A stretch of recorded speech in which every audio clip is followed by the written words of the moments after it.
274 آیت۔ اللہ تعالیٰ فرماتے ہیں الذین وہ لوگ ینفقون جو خرچ کرتے رہتے ہیں، مسلسل خرچ کرتے رہتے ہیں، اموالہم اپنے مالوں کو باللیل والنہار رات میں بھی اور دن میں بھی۔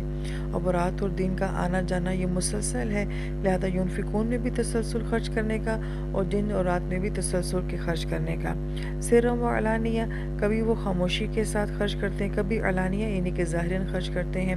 یہاں پہ بڑی اہم بات کہ پچھلی آیت مبارکہ میں بھی اسی روح کا ذکر تھا کہ وہ لوگ یہ تو خاص مکہ کے صحابہ کرام تھے، لیکن ایسا شخص جو کہ حالات میں جو ہے وہ روک دیا جائے، مثلاً کہ کسی شخص نے اپنی ساری زندگی جہاد کے لیے وقف کر دی ہے، کسی نے علم سیکھنے سکھانے کے لیے وقف کر دی ہے، یا کسی نے کسی اور بڑے مقصد کے لیے اپنی زندگی کو وقف کر دیا ہے، تو اب اس کا گھر بھی ہے، اولاد بھی ہے، اس کا سارا نظام بھی ہے، تو ایسے لوگوں کے اوپر خرچ کرنا جو ہے یہ بھی بڑی فضیلت والا معاملہ رکھتا ہے۔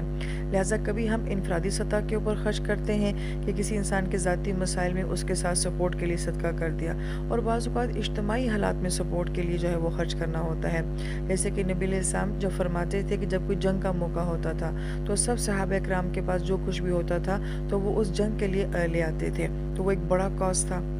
بڑا مقصد تھا وہاں پہ خرچ کرنا۔ اور کبھی جب نبی علیہ السلام کے کسی کے انفرادی طور پہ مشکل حالات دیکھتے تھے تو وہاں پہ بھی خرچ کرنے کو ترغیب دیتے تھے۔ تو اسی طریقے سے بعض اوقات آپ کو خرچ کرنا ہوتا ہے چھوٹے لیول کے اوپر انسانوں کی بھلائی کے لیے، اور بعض اوقات آپ کو اداروں کو سپورٹ کرنا ہوتا ہے جو کسی بڑے کام کے لیے کام کر رہے ہوتے ہیں۔ تو گویا کہ سرًا و علانیہ کو انفرادی طور پہ خرچ کرنا اور اجتماعی طور پہ خرچ کرنا۔ فَلَهُ أَجْرٌ عِندَ رَبِّهِمْ تو ایسے لوگوں کا اجر جو ہے ان کے رب کے پاس ہوگا۔ یہ تو اس شخص کے لیے بڑی سعادت کی بات ہے کہ وہ اتنے بڑے مقصد کے لیے بھی خرچ کر رہا ہے، اور اس کا مال جو ہے وہ ہزاروں لوگوں کے لیے تربیت کے لیے کام آ رہا ہے یا جہاد کے لیے کام آ رہا ہے۔ مثلا ایک شخص جو ہے وہ لڑ نہیں سکتا، وہ اسلحہ تو دے سکتا ہے، ایک شخص جو ہے وہ پڑھا نہیں سکتا مگر وہ ادارہ تو دے سکتا ہے، تو گویا کہ اس کا اس طریقے سے خرچ کرنا جو ہے وہ کتنی وسعت کے ساتھ کام آئے گا۔